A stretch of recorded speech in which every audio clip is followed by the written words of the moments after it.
রাত্রে নিম্মির বাচ্চারা নিম্মিকে বলে, মা, আমার খুব খিদে পেয়েছে, আমাদের কিছু খেতে দাও না। এত রাত্রে তোদের জন্য কোথায় খাবার পাই? একটু দাঁড়া, কিছু খাবারের জোগাড় করি। নিম্মি তখন রাত্রিবেলাতেই উঠতে লাগে আর খাবার খুঁজতে লাগে। ও একটা শস্যের দানা পেয়ে যায় আর ও ওটাকে নিয়ে বাসার দিকে ফিরে যেতে লাগে। রাস্তায় ও একটা চকমকে পাখি দেখতে পায় যে কাঁদছিল। কি হলো বোন? তুমি তো দেখতে খুবই সুন্দর, তবে কাঁদছো কেন? আমি খুব অসুস্থ, আর আমি 5 দিন ধরে অভুক্ত, কিচ্ছু খাইনি আমি।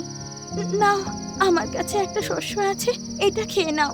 যদিও এটা আমি আমার অসুস্থ বাচ্চাদের জন্য নিয়ে যাচ্ছিলাম, কিন্তু তুমি বেশি অসুস্থ মনে হচ্ছ।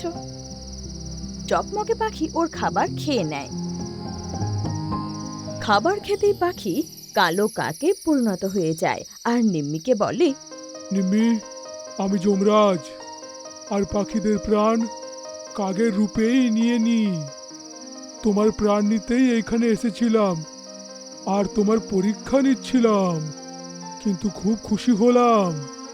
আমি তোমার সাথে যেতে রাজি মহারাজ, কিন্তু আমি শুধু চাই আমার বাচ্চারা যাতে সুস্থ থাকে, তাহলেই আমি তোমার সাথে যাব। ঠিক আছে, তুই চিকিৎসা করা বাচ্চাদের। এই নে, এতে দানা ভরা আছে। নিম্মি বাস্কেট নিয়ে নিজের ঘরে চলে যায়।